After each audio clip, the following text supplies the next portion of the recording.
Hi friends, mister tea అధినేత అయిన నవీన్ రెడ్డి పెళ్ళి.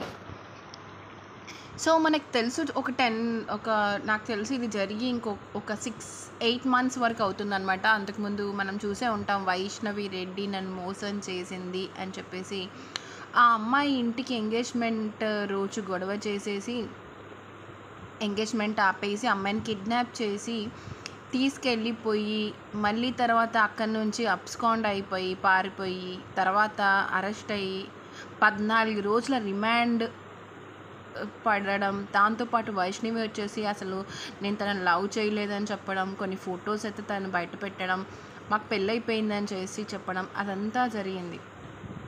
అప్పుడు నవీన్ రెడ్డిని అందరు తిట్టడమే స్టార్ట్ చేశారు. అసలు ఎందుకు ఇలాగా, అసలు అవసరమానికి అమ్మాయి ఎందుకు, అసలు ఆమె నిజంగా నేను లవ్ చేస్తే ఇలా చెయ్యదు కదా అని చెప్పేసి చాలా చాలా చాలా మాట్లాడినారు. అసలు అతనికి సపోర్ట్ చేసింది లేదు, కిడ్నాప్ చేశాడు అని చెప్పేసి చాలా వాళ్ళ ఫ్యామిలీ సఫర్ అయింది, తను సఫర్ అయ్యాడు, బాధపడ్డాడు. ఆ అమ్మాయిని వదులుకోవడం ఇష్టం లేక వెళ్ళి గొడవ చేసిన అమ్మాయి మళ్ళీ బ్యాక్ రాలేదు. తర్వాత అతను జైలు నుంచి బయటకు వచ్చాడు, రియలైజ్ అయిపోయి తన లైఫ్ తను లీడ్ చేస్తున్నాడు. కానీ ఇప్పుడు ఇన్స్టాగ్రామ్ చూసినట్టయితే తను ఎంగేజ్మెంట్ చేసుకున్నాడు అనమాట. ఇది కూడా మళ్ళీ లవ్ కమ్ అరేంజ్ మ్యారేజ్ అనమాట. అంటే లైఫ్లో మనం ఒకటి అనుకుంటే దేవుడు ఇంకోటి తలుస్తాడు అని. ఇప్పుడు ఆ అమ్మాయి తినని మోసం చేసేసి తన దగ్గర డబ్బులు తీసుకొని అన్నీ చేసి వేరే అతన్ని పెళ్లి చేసుకోవడానికి రెడీ అయినప్పుడు తిను చాలా బాధపడిపోయి అలా వెళ్ళి చేశాడు. తర్వాత తనే కదా సఫర్ అయ్యాడు. సో ఏదైనా మనం బలవంతంగా ఏది పొందలేము అని చెప్పడానికి ఇదొక ఉదాహరణే.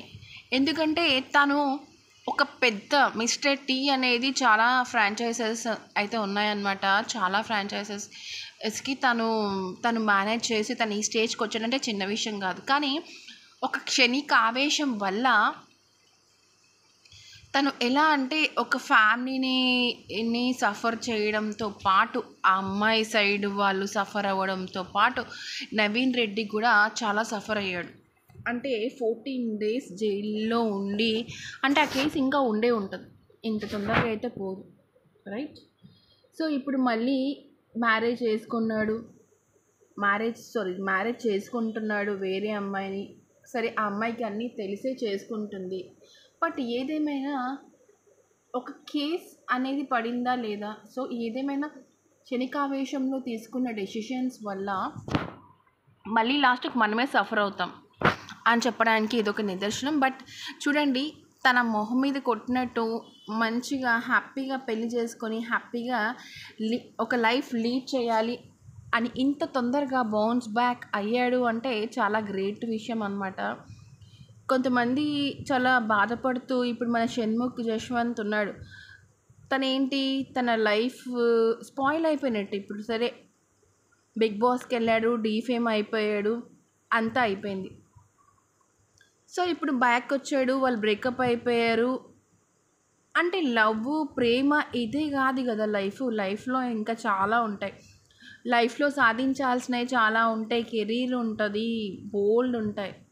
సో కొంతమంది ఏంటంటే లవ్వే లైఫ్ అని చెప్పేసి అనుకొని క్షణికావేశాలకి పోయి ఇలా సఫర్ అవ్వాల్సి వస్తుందన్నమాట. ఏదేమైనా నవీన్ రెడ్డి అయితే ఇప్పుడు చాలా హ్యాపీగా అయితే ఉన్నాడు.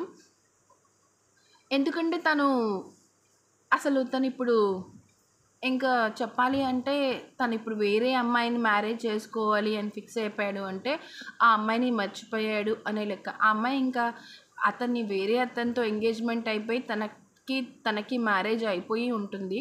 బట్ ఏదేమైనా తనని మర్చిపోయి చాలా హ్యాపీగా ఇంకొక అమ్మాయితోని హ్యాపీగా ఫొటోస్ చూసినప్పుడు నాకు కూడా చాలా సంతోషం అనిపించింది అనమాట. సో అంటే మనకి ఏది రాసిపెట్టి ఉంటుందో అది మాత్రమే జరుగుద్ది, డెస్టినీని మనం మార్చడానికి లేదు. బట్ ఏదేమైనా దేవుడు ఆడిన ఆటలో మనందరం ఒక పావులం మాత్రమే, అవునా కదా ఫ్రెండ్స్? ఏదేమైనా బట్ నవీన్ రెడ్డి మాత్రం చాలా కష్టపడి ఈ స్థాయికి వచ్చాడు. తను జైలుకి వెళ్ళినప్పుడు కూడా వాళ్ళ పేరెంట్స్ చాలా బాధపడ్డారు. వాళ్ళ పేరెంట్స్తో పాటు చాలామంది నవీన్ రెడ్డికి సపోర్ట్ చేశాడు. అరే అమ్మాయి అలా మోసం చేసింది అని. కానీ అమ్మాయిలకి చట్టాలు నిజంగానే ఉండవు.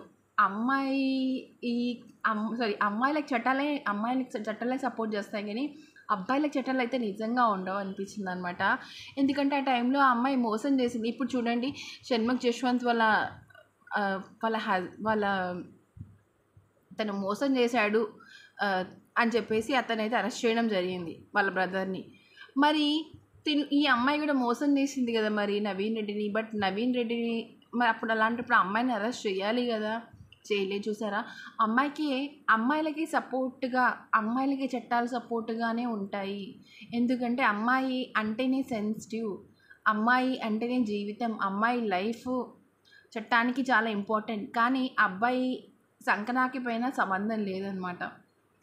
ఈ ఉదంతరంని బట్టి నాకు అర్థమైంది ఏంటంటే, బట్ చూడండి, ఇంత బౌన్స్ బ్యాక్ అయిపోయి తను ఇంకొక మ్యారేజ్ చేసుకొని హ్యాపీగా అయితే ఉన్నాడనమాట. మ్యారేజ్ చేసుకోవాలి అనుకొని ఉన్నాడనమాట.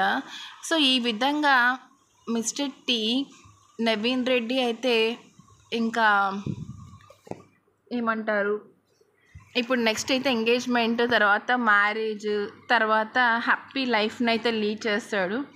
అలాగని వైష్ణవి కూడా హ్యాపీగా ఉండొచ్చు. కానీ ఏదేమైనా నవీన్ రెడ్డి లాంటి మంచి మనిషిని మిస్ చేసుకున్నందుకు తను ఏదో ఒక రోజు బాధపడుతుంది అనేసి అయితే మనమందరం అనుకున్నాం. బట్ బెస్ట్ ఏంటంటే నవీన్ రెడ్డికి ఇంకా మంచి బెస్ట్ దొరికింది. మనకి లైఫ్లో కొంతమంది వస్తూ ఉంటారు, పోతూ ఉంటారు. ఎప్పటికీ గుర్తుపెట్టుకొని, దేవుడు మనకి ఎప్పుడు ఎవరో ఒకరితో ముడిపెట్టి ఉంటారనమాట. సో మనం ఎన్ని కలలు కన్నా ఏం చేసినా లాస్ట్కి వాళ్ళతోనే మనకి మ్యారేజ్ అవ్వడమో, వాళ్ళతోనే మనం కలిసి ఉండడమో ఇలాంటివి అయితే జరుగుతుంటాయి. బట్ మిస్టర్ టీ అధినేత నవీన్ రెడ్డికి లైక్ ఆల్ ది బెస్ట్ చెప్దాం మన తరఫున నుంచి. ఎందుకంటే మన ఛానల్లో తన గురించి వీడియోస్ చేసాం, మనం సపోర్ట్ చేసుకుంటూ వచ్చాము. అప్పట్లో చాలా నెగిటివ్ అయిపోయాడు. కానీ ఒకటి, ఏ జరిగినా మన మంచికి, everything happens for a reason అనడానికైతే ఇదొక నిదర్శనం. మేబీ అలా జరగడం వల్లే కదా తనకి ఇప్పుడు ఇంకొక మంచి అమ్మాయి, తను ఇష్టపడ్డ అమ్మాయి తను మ్యారేజ్ చేసుకొని హ్యాపీగా ఉంటున్నాడు. బట్ అప్పుడు అలా చేయకుండా ఉండాల్సింది కదా, కొంచెం వెయిట్ చేయాల్సింది. లేకపోతే అమ్మాయికి టైం ఇవ్వాల్సింది. లేదంటే ఆ అమ్మాయి లైట్ అన్నప్పుడు లైట్ అని వదిలేసి ఉంటే అప్పుడు అంత సఫర్ అవ్వకపోయేటోడు. కానీ ఏదైనా పెయిన్ నుంచి మనం కొన్ని లెసన్స్ అనేది నేర్చుకుంటాం. మనకు ప్రతిదీ జరుగుద్ది, దాంట్లో నుంచి మనం ఒక లెసన్ అనేది నేర్చుకోవాలన్నమాట.